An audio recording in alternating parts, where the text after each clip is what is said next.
सभी साथियों को नमस्कार। आज हम वैवाहिक जीवन की कुछ कठिनाइयाँ जो जीवन में आती हैं उस विषय पर ज्योतिषीय संबंधों को देखते हुए चर्चा करेंगे। तो आइए हम इस विषय पर, लेकिन इस विषय पर चर्चा करने से पहले कुछ बेसिक चीज़ें हम समझना चाहते हैं और आपको भी समझनी चाहिए क्योंकि ये जीवन में आवश्यक है। बेसिक चीज़ों से मेरा मतलब है कि जो ज्योतिष के माध्यम के द्वारा हमें जो कुछ चीज़ें पकड़ में आती हैं या जिन चीज़ों को देख करके हम आपकी अच्छाई या बुराइयों को देखते हैं वो है सबसे पहले ग्रह। आपके जीवन में अगर ग्रह बहुत ज़्यादा पीड़ित होते हैं या बहुत ज़्यादा अच्छे होते हैं तो वैसे ही परिणाम हमें जीवन में देखने को मिलते हैं। और ऐसा नहीं है कि ग्रहों की अच्छी और बुरी अवस्थाएं सिर्फ आपको ही प्रभावित करती हैं, इनका पूरा प्रभाव पूरे देश और पूरी पृथ्वी के ऊपर पड़ता है। जैसा कि तत्कालिक स्थिति में अभी देखने को मिल ही रहा है कि लगभग काफ़ी समय हो गया पूरी पृथ्वी के ऊपर ये कोरोना के नामक बीमारी के कारण परेशानियां सब जगह बढ़ी हैं और धीरे धीरे कुछ कम भी हुई है। तो समय के साथ साथ इनका प्रभाव आता है और जाता है। तो ये सब ग्रहों के द्वारा पीड़ित होती हुई देखी जाती है। मोटे तौर पे या देखें तो हम ये चीज़ें जब ही होती हैं जब कोई बड़े बड़े ग्रह प्रभावित होते हैं। अभी देखने में आया है कि अभी शनि ग्रह, बृहस्पति ग्रह और राहु, ये बड़े बड़े ग्रह हैं जो कि एक एक राशि में एक एक वर्ष, 11 महीने, कोई 2.5 वर्ष में से एक राशि में से गोचर करके निकलते हैं। फिर वक्री हो गए तो कम से कम 3-4 महीने वक्री होने में, 3-4 महीने वापस सीधे होने में इनको उस एक ही स्थान पे लंबा अवधि में निकल जाता है। तो ऐसी स्थिति में जब बड़े बड़े ग्रह पीड़ित होते हैं तो उसके कारण से ये पूरी अवस्था हमारे देश की भी, पूरे लोग घरों में बैठ गए जिसका ऐसे ऐसे परिणाम हमें देखने को मिले। तो कहने का तात्पर्य यही है कि ग्रह जब पीड़ित होते हैं तो वो मुख्य आधार है हमारे देखने का ज्योतिष के अंदर कि ग्रहों की अवस्था कैसी है। तो अब तो बेसिक चीज़ें वैवाहिक संबंधों में, पारिवारिक विवाह संबंध सिर्फ सप्तम भाव को देख करके ही हम नहीं कह सकते। विवाह से मतलब है आपका द्वितीय भाव भी अच्छा होता है, यानी कि परिवार बढ़ता है। परिवार बढ़ता है तो उससे आपका पराक्रम बढ़ता है, पराक्रम से आपके सुख बढ़ता है। कहने का अर्थ ये एक सारा मिला जुला एक जोड़ है। जन्म कुंडली के अंदर जो 12 आपके हाउसेस होते हैं, 12 घर होते हैं, ये सारी चीज़ों का सिर्फ एक ही स्थिति अच्छी होती है ऐसा नहीं कह सकते। जब अच्छी होती है तो कई कई ग्रह अच्छे होते हैं। जैसे कि आपका वैवाहिक जीवन बढ़ेगा तो जाहिर है आपके परिवार भी बढ़ेगा, परिवार बढ़ेगा तो आपका द्वितीय भाव भी अच्छा ही होगा। तो कहने का तात्पर्य है कि हम जिस विषय के ऊपर हम आज अभी हमारे किसी मित्र ने आज ही हमसे पूछा था तो हम उसकी कुंडली को नज़र करके सप्तम भाव का थोड़ा सा अवलोकन भी करते हैं और अवलोकन करके बाकी विशेष बातें जो एक बेसिक जो हमने अभी शुरुआती में की है वो उनको एक बार ध्यान रखें कि पितरों से संबंधित अवस्थाएं या उनकी अच्छी स्थिति बहुत ज़रूरी होती है किसी के भी परिवार की वृद्धि के लिए, क्योंकि परिवार को वृद्धि कराने वाले हमारे पूर्वज होते हैं। जो जीवन में भाग्य, जिसको हम भाग्य कहते हैं, भाई कुछ कठिनाइयाँ जीवन में बार बार आती हैं तो कहने का इसका तात्पर्य है कि देवताओं का जो आशीर्वाद है, देवताओं की जो कृपा है उसमें कुछ कमी है। तो ये तुम्हारी साधना और तुम्हारे कर्म के ऊपर भी निर्भर करता है कि आप कितनी सात्विकता से, कितनी प्रार्थना के द्वारा आप किसी देवता से प्रार्थना करके कुछ चीज़ मांगना चाहते हैं। कोई चीज़ आपके पास नहीं है, आपके पास संतान नहीं है मान लो, तो आप देवताओं से प्रार्थना करते हैं और प्रार्थना करने से वो चीज़ें मिलती है, देवता भी तुम्हें देते हैं तुम्हारी श्रद्धा और रिस्पेक्ट को देख करके।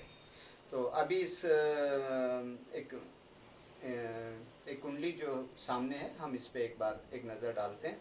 जैसे कि इसका लग्न है 4 नंबर और कर्क राशि। पूछने वाले की ये जो पत्रिका बर्थ चार्ट है इसका लग्न कर्क है और इसका सप्तम भाव स्वभावता दिखाई दे रहा है गुरु बैठे हुए बृहस्पति, और गुरु बृहस्पति यहाँ नीच में होने के कारण पीड़ित अवस्था में है। गुरु के पश्चात गुरु जिस राशि में बैठे हैं सप्तम भाव का जो मालिक है वो शनि महाराज जी हैं जो कि वक्री हैं। उच्च का होके वक्री होने का तात्पर्य है कि ये जो प्रभाव है ये काफ़ी नेगेटिव प्रभाव दे रहे हैं, नीच जैसा प्रभाव दे रहे हैं। और गुरु जो कि इस कुंडली में षष्ठेश भी है, षष्ठेश होकर सप्तम भाव में बैठे हुए हैं।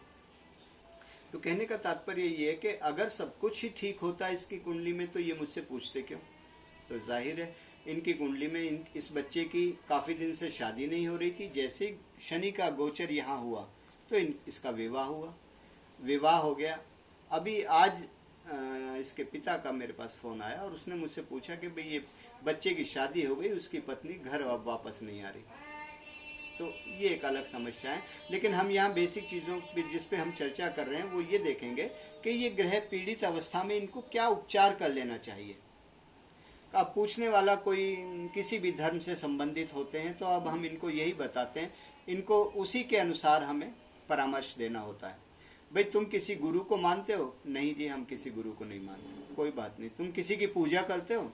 किसी पीर की, पैगंबर की, किसी भगवान की, किसी गुरु की, जिसकी भी पूजा करते हो उसे गुरु समझ लो और गुरु समझकर उसके दरबार में जाओ। फूल, फल, दीप, जिस तरीके से कोई रूठा हुआ अपना आदमी को मनाने के लिए हम जाते हैं, ऐसे उस देवता के पास जाओ, अच्छे ताजे फूल चढ़ाओ, बैठो, प्रार्थना करो, रिक्वेस्ट करो, उनके सामने अपना दुखड़ा रो। इस तरीके से प्रार्थना जब आदमी बैठ करके गहराई से जब करता है तो पूरी प्रकृति उसको सुनती है। परमेश्वर क्योंकि सब जगह मौजूद है। ये ग्रह स्थिति भी तो तुम्हारे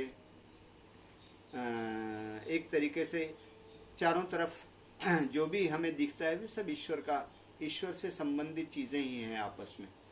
तो इसलिए हम जब प्रार्थना करते हैं तो परमात्मा के द्वारा वो सुनवाई होती है और उसको सुनने से उसके उत्तर हमारे फलीभूत होकर हमें मिलते हैं। तो इस तरीके से ये व्यक्ति गुरु मान करके अपने देवी देवताओं का पूजन करे। गुरु अगर इसने कोई नहीं बनाया तो कोई बात नहीं, और उसकी उस प्रकार प्रार्थना कर। और शनि महाराज जी को आजीवन प्रणाम करे, दीप जलाए, जितनी भी प्रार्थना पूजा कर सकता है। पूजा और प्रार्थना करने का कोई भी कभी नुकसान होता ही नहीं है। तो दूसरा, जीवन में दिखने वाले लोग, आसपास बूढ़े व्यक्ति, बुजुर्ग आदमी, हमारे आसपास गरीब व्यक्ति, जिसकी भी मदद और सहायता जिसकी भी जितनी कर सकता है वो करे।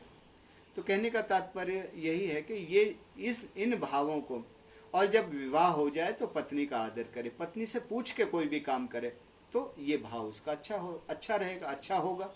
अब विवाह हो गया और पत्नी का आदर ना करे, पत्नी का सम्मान ना करे तो ये जैसा है वैसे ही रहेगा, पीड़ित ही अवस्था में रहेगा। क्योंकि सब कुछ ठीक होता तो पूछने की आवश्यकता नहीं थी।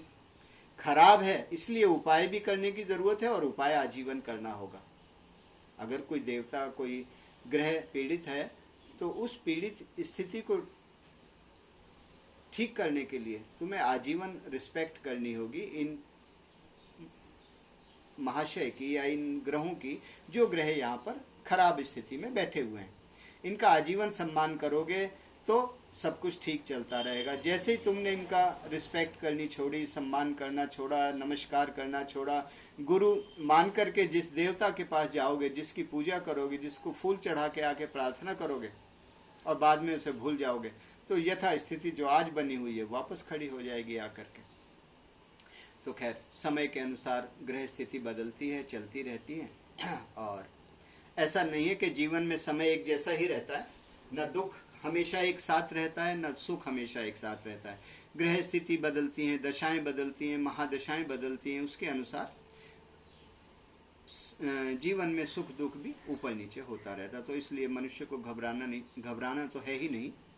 और इनका ग्रह स्थितियों को देख करके यही उपचार है, यही एक, और इसको करने से आपको इसका पूरा लाभ भी मिलता है। तो विशेष जो स्थिति इस ग्रह स्थिति में दिख ही रही है, और बहुत सारी स्थिति नेगेटिविटी भी लिए हुए होती हैं। जैसे कि अब इसकी राहु यहाँ 8 नंबर में बैठे हैं, जो कि एक नीच के माने जाते हैं। केतु भी नीच का है, केतु के साथ चंद्रमा पीड़ित है, शुक्र पीड़ित है। तो कहने का तात्पर्य है कि जो ग्रह नेगेटिव फल दे रहे होते हैं ये हमें डिस्टर्बेंस करते हैं। ये बैठे हैं माता पिता के स्थान पे। अब इसके माता पिता को भी परेशानी होती है। पिताजी ने पूछा मुझसे, तो इसलिए तो जो जो यहाँ दिखता है वो स्पष्ट है। तो हमारे पास पूछने के दो ही तरीके होते हैं कि कभी किसी का बर्थ चार्ट है तो वो स्पष्ट है, अदरवाइज जो व्यक्ति जिस समय पे प्रश्न करता है या पूछता है तो वो उसकी प्रश्न कुंडली भी तत्कालिक स्थिति में उसका एकदम साफ सुथरा स्पष्ट जो है एक एक्सरे बता देती है, जिसको देख करके भी हम आपको उसकी स्थितियाँ स्पष्ट होती है और एकदम सटीक और सही जानकारी हमें मिल जाती है। ऐसा हमने जीवन में देखा है। शेष अगली चर्चा अगला किसी विषय पे फिर बात करेंगे। जय श्री राधे।